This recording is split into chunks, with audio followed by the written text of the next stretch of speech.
بسم اللہ الرحمن الرحیم الحمدللہ رب العالمین والصلاة والسلام علی اشرف الانبیاء والمرسلین اما بعد فاستعیذ باللہ من الشیطان الرجیم بسم اللہ الرحمن الرحیم السلام علیکم ورحمۃ اللہ وبرکاتہ۔ عزیز طلبہ کرام، امید کرتا ہوں احباب خیر سے ہوں گے۔ انشاءاللہ آج ہم تفسیر جلالین کے درس نمبر 304 میں سپارہ نمبر 19 سے سورہ نمل کی منتخب کردہ آیت 19 کو پڑھنے کی سعادت حاصل کریں گے، جس میں کلام باری تعالیٰ و کلام مفسر کا ترجمہ ہوگا۔ کلام مفسر کی تشریح و توضیح کرنے کی سعادت حاصل کریں گے۔ تو آئیے طلبہ کرام بلا تاخیر بڑھتے ہیں اپنے آج کے درس کی طرف۔ بسم اللہ الرحمن الرحیم۔ رب تعالی نے ارشاد فرمایا فَتَبَسَّمَ ضَاحِكًا مِّن قَوْلِهَا وَقَالَ رَبِّ أَوْزِعْنِي أَنْ أَشْكُرَ نِعْمَتَكَ الَّتِي أَنْعَمْتَ عَلَيَّ وَعَلَى وَالِدَيَّ وَأَنْ أَعْمَلَ صَالِحًا تَرْضَاهُ وَأَدْخِلْنِي بِرَحْمَتِكَ فِي عِبَادِكَ الصَّالِحِينَ۔ حضرت سلیمان علیہ السلام چیونٹی کی اس بات کو سن کر مسکرا کر ہنس دیے، یعنی ابتداءً مسکرائے اور پھر آخر کار آپ ہنس دیے۔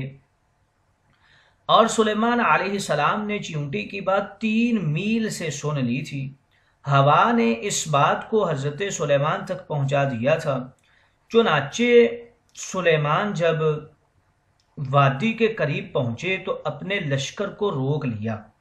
یہاں تک کہ چیونٹیاں اپنے سوراخوں میں داخل ہو گئیں اور حضرت سلیمان کا لشکر اس سفر میں سوار اور پیادہ پر مشتمل تھا۔ حضرت سلیمان علیہ السلام اللہ سے یہ دعا کرنے لگے رب اوزعنی ان اشکر نعمتک التی انعمت علی وعلی والدی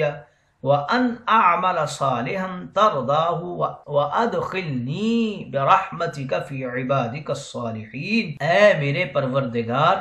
آپ مجھے الہام کیجئے، یعنی توفیق دیجئے کہ تیری ان نعمتوں کا شکریہ ادا کروں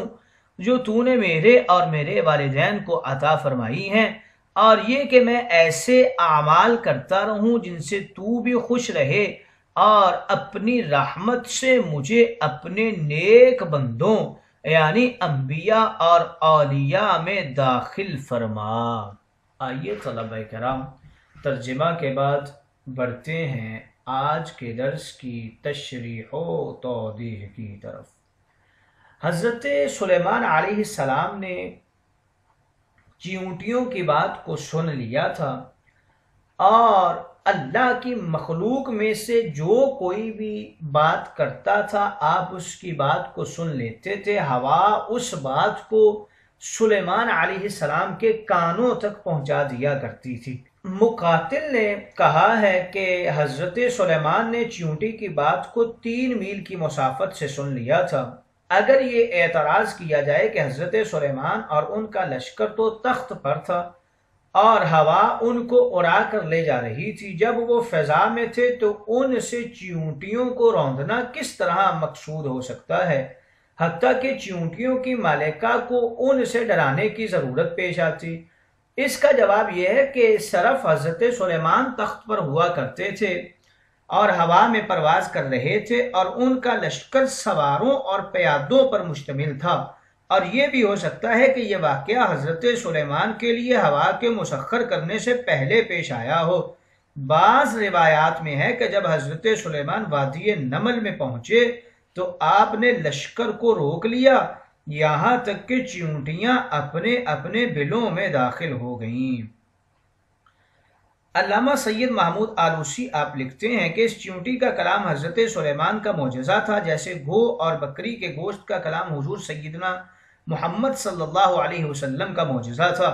مقاتل نے کہا کہ حضرت سلیمان نے 3 میل کی مسافت سے چیونٹی کا کلام سن لیا تھا، اور اس سے یہ بھی لازم آتا ہے کہ چیونٹی کو بھی اتنے ہی فاصلے سے حضرت سلیمان کے لشکر کے آنے کا پتہ چل گیا تھا۔ حضرت سلیمان کا اتنے فاصلہ سے چیونٹی کی بات کو سن لینا بعید نہیں، کیونکہ جیسا کہ آثار میں ہے ہوا نے ان تک یہ بات پہنچا دی تھی، یا اللہ نے ان کو ایسی قوت قدسیہ عطا کی تھی جس سے انہوں نے یہ بات سن لی تھی۔ لیکن چیونٹی کا اتنی مسافت سے حضرت سلیمان کے لشکر کو محسوس کر لینا بعید ہے، اور عربوں میں یہ مشہور ہے کہ چچڑی بھی دور دراز سے محسوس کر لیتی ہے، اور تم کو معلوم ہے کہ اس خبر کی صحت کا انکار کرنے میں کوئی حرج نہیں ہے۔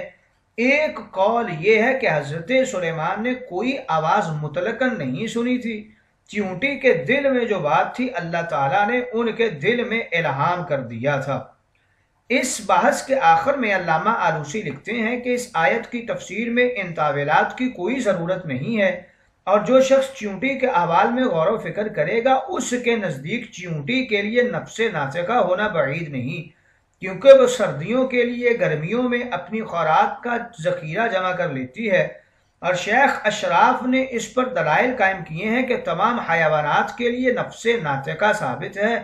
اس لیے یہ کہنے کی ضرورت نہیں کہ یہ جائز ہے کہ اس وقت اللہ نے اس چیونٹی میں نطق پیدا کر دیا ہو اور باقی چیونٹیوں میں عقل اور فہم پیدا کر دی ہو، اور آج کل چیونٹیوں میں ایسا نہیں ہوتا۔ ظاہر ہے کہ یہ سمجھنا چاہیے کہ چیونٹی کو جو علم ہوا تھا حضرت سلیمان اپنے لشکر کے ساتھ آ رہے ہیں، اس کا اللہ رب العزت نے اس کو الہام کیا تھا، جیسے اس گو کو رسول اللہ کا علم ہو گیا تھا اور اس نے کلام کیا تھا۔ اور بعض روایات میں ہے کہ وہ چیونٹی لنگڑی تھی اور اس کا نام طائحہ یا جرما تھا۔ علامہ ابو الحیان اندلسی نے اس کا رد کیا ہے اور یہ کہا ہے کہ اس چیونٹی کا یہ نام کسی نے رکھا، اور نام رکھنا تو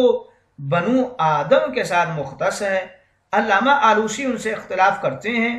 اور فرماتے ہیں کہ جب حیوانات کے لیے نفوس ناطقہ ثابت ہیں تو پھر ان کے نام بھی ہو سکتے ہیں۔ پھر آگے فرمایا فَتَبَسَّمَ ضَاحِكًا مِّن قَوْلِهَا، اس چیونٹی کی بات سن کر سلیمان مسکرا دیے۔ اس آیت میں تبسم اور ضحک کے الفاظ ہیں۔ تبسم کا معنی ہے مسکرانا جبکہ اس میں دانت ظاہر نہ ہو، اور ضحک کا معنی ہے انسان اس طرح مسکرائے جس سے سامنے کے دانت ظاہر ہوں، اس وجہ سے سامنے کے دانتوں کو دواحک کہتے ہیں۔ ضحک اور کہکہا میں فرق یہ ہے کہ ضحک میں ہنسی کی آواز نہیں ہوتی اور کہکہا میں ہنسی کی آواز دوسرے سن لیتے ہیں۔ ضحک خوشی کی وجہ سے ہوتا ہے، اور کبھی تعجب کی وجہ سے، اور کبھی دوسروں کا مذاق اڑانے کے لیے۔ خوشی کی وجہ سے ضحک کے اطلاق کی مثال قرآن مجید کی آیتیں ہیں فَلْيَضْحَكُوا قَلِيلًا وَلْيَبْكُوا كَثِيرًا، ایک اور جگہ فرمایا ضَاحِكَةٌ مُسْتَبْشِرَةٌ، اور تعجب کی وجہ سے ضحک کے اطلاق وَامْرَأَتُهُ قَائِمَةٌ فَضَحِكَتْ فَبَشَّرْنَاهَا بِإِسْحَاقَ، اور مذاق اڑانے کے لیے ضحک کے اطلاق کی مثال قرآن مقدس کی آیت سے یوں ہے فَاتَّخَذْتُمُوهُمْ سِخْرِيًّا حَتَّى أَنْسَوْكُمْ ذِكْرِي وَكُنْتُمْ مِنْهُمْ تَضْحَكُونَ، بلکہ ایک اور جگہ ارشاد فرمایا فَالْيَوْمَ الَّذِينَ آمَنُوا مِنَ الْكُفَّارِ يَضْحَكُونَ۔ نبی کریم کے مسکرانے اور ہنسنے کے متعلق حضرت عائشہ رضی اللہ تعالی عنہا بیان کرتی ہیں کہ میں نے رسول اللہ کو کبھی بھی اس طرح ہنستے ہوئے نہیں دیکھا کہ آپ کے منہ کا اندرونی حصہ حلق تک نظر آئے، آپ صرف مسکرایا کرتے تھے۔ حضرت ابو ذر رضی اللہ تعالی عنہ بیان کرتے ہیں رسول اللہ نے فرمایا بے شک میں اس شخص کو ضرور جانتا ہوں جو سب سے پہلے جنت میں داخل ہوگا، اور میں اس شخص کو بھی ضرور جانتا ہوں جو سب سے آخر میں دوزخ سے نکالا جائے گا۔ ایک شخص کو قیامت کے دن لایا جائے گا اور کہا جائے گا کہ اس کے سامنے اس کے چھوٹے چھوٹے گناہ پیش کرو، اور اس سے اس کے بڑے بڑے گناہ چھپائے جائیں گے۔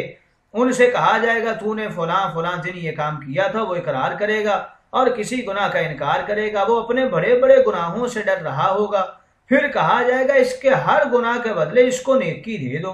وہ کہے گا میرے تو اور بھی گناہ ہیں جن کو میں اس وقت یہاں نہیں دیکھ رہا۔ حضرت ابو ذر نے کہا پھر میں نے رسول اللہ کو اس قدر ہنستے ہوئے دیکھا کہ آپ کی داڑھیں مبارک ظاہر ہو گئی تھیں۔ اس کے بعد حضرت سلیمان علیہ السلام نے فرمایا قال ربی اوزعنی ان اشکر نعمتک التي انعمت علی وعلی والدی وان اعمل صالحا ترضاه وادخلنی برحمتک فی عبادک الصالحین۔ سلیمان نے دعا کی اے میرے رب تو نے مجھے اور میرے والد کو جو نعمتیں عطا کی ہیں مجھے ان کا شکر ادا کرتے رہنے پر قائم رکھ اور مجھے ان نیک اعمال پر قائم رکھ جس سے تو راضی ہے اور اپنی رحمت سے مجھے اپنے نیک بندوں میں شامل کر لے۔ اوزعنی کے حوالے سے بتا رہے ہیں وضع کا معنی ہے تقسیم کرنا اور اوزعنی کا معنی ہے میری قسمت میں کر دے، مجھے توفیق عطا فرما، مجھے قائم رکھ اور مجھے الہام فرما۔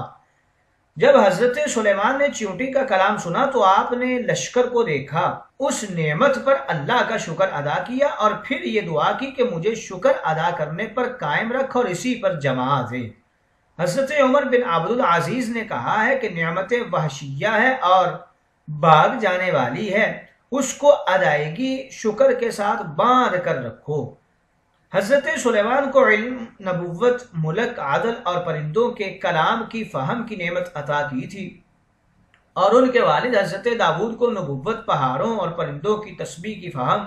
اور لوہے سے زرہ بننے کی نعمت عطا کی تھی۔ حضرت سلیمان نے اپنی نعمتوں کے ساتھ اپنے والد کی نعمتوں کا بھی شکر ادا کیا، کیونکہ انسان کے والد کی نعمتیں بھی اس کے حق میں نعمتیں ہوتی ہیں، اس لیے انہوں نے اپنی اور اپنے والد دونوں کی نعمتوں کا شکر ادا کیا اور یہ دعا کی کہ تو اپنی رحمت سے مجھے اپنے صالح بندوں میں داخل کر لے۔ صالح بندوں سے مراد انبیاء علیہم السلام ہیں اور وہ لوگ جو انبیاء علیہم السلام کے متبعین یعنی اولیاء کرام ہیں۔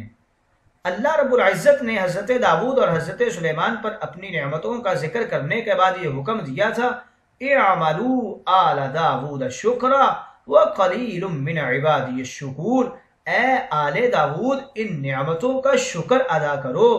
میرے بندوں میں سے شکر ادا کرنے والے بہت کم ہیں۔ لہٰذا اسی حکم پر عمل کرتے ہوئے حضرت سلیمان نے اللہ رب العزت کا شکریہ ادا کیا تھا۔ حضرت سلیمان نے جو کہا کہ مجھے ان نعمتوں کا شکر ادا کرتے رہنے پر قائم رکھ، اس سے مراد دل اور زبان سے شکر ادا کرنا ہے، اور انہوں نے جو فرمایا مجھے ان نیک اعمال پر قائم رکھ، اس سے مراد جسم کے باقی اعضائے ظاہرہ سے شکر ادا کرنا ہے تاکہ شکر کامل ہو جائے، کیونکہ شکر کا معنی ہے دل، زبان اور اعضائے ظاہرہ سے نعمت دینے والے کی تعظیم کرنا۔ بعض علماء نے کہا ہے کہ حضرت سلیمان نے اپنی دعا میں پہلے ایک خاص چیز کا سوال کیا، وہ اللہ کی نعمتوں کا شکر ادا کرتے رہیں، پھر عام چیز کا سوال کیا کہ وہ نیک عمل کریں، پھر اعمال صالحہ کے ساتھ یہ قید بھی لگائی کہ وہ ایسے اعمال صالحہ ہوں جن سے تو راضی ہو جائے، اور رضا سے مراد یہ ہے کہ اللہ تعالیٰ ان اعمال صالحہ کو قبول فرمائے، کیونکہ اعمال صالحہ کے لیے یہ ضروری نہیں ہے کہ اللہ ان کو قبول بھی فرما لے۔ پھر آگے فرمایا وَأَدْخِلْنِي بِرَحْمَتِكَ فِي عِبَادِكَ الصَّالِحِينَ، اے میرے مولا مجھے اپنی رحمت سے اپنے نیک بندوں میں داخل فرما دے، یعنی جب ان نیک بندوں کا ذکر کیا جائے تو میرا بھی ذکر کیا جائے، گویا مجھے ایسے اعمال صالحہ عطا فرما کہ ان اعمال صالحہ کی بنا پر بعد کے لوگ میرا شمار صالحین میں کریں، کیونکہ یہ ضروری نہیں ہوتا کہ ہر عمل صالح کرنے والے کا شمار صالحین میں کیا جائے۔ ہزاروں لوگ نیک عمل کرتے ہیں لیکن ان کا شمار صالحین کے اندر نہیں کیا جاتا۔ مقصد یہ تھا کہ بعد میں بھی آپ کی ثنائے جمیل اور تحسین ہوتی رہے، اور اس دعا میں بھی آپ نے اپنے جد کریم کی اتباع کی ہے، کیونکہ حضرت ابراہیم نے یہ دعا کی تھی وَجْعَلْ لِي لِسَانَ صِدْقٍ فِي الْآخِرِينَ، مجھے اسلام پر وفات دینا اور صالحین کے ساتھ ملا دینا۔ تو حضرت سلیمان نے بھی یہی دعا کر دی وَأَدْخِلْنِي بِرَحْمَتِكَ فِي عِبَادِكَ الصَّالِحِينَ، اور اپنی رحمت سے مجھے اپنے صالح بندوں میں داخل فرما۔ آئیے طلبہ کرام، تشریح و توضیح کے بعد بڑھتے ہیں فوائد و اغراض کی طرف۔ فی عبادک الصالحین کے حوالے سے ذکر کر رہے ہیں ای فی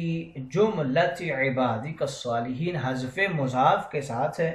اور صالحین سے کامل صالحین مراد ہیں جو کہ انبیاء ہی ہوتے ہیں، لہٰذا یہ شبہ ختم ہو گیا کہ نبی کا صالحین میں شامل ہونے کی دعا سے کیا مقصد ہے، جبکہ انبیاء رتبہ کے اعتبار سے اعلیٰ ہوتے ہیں۔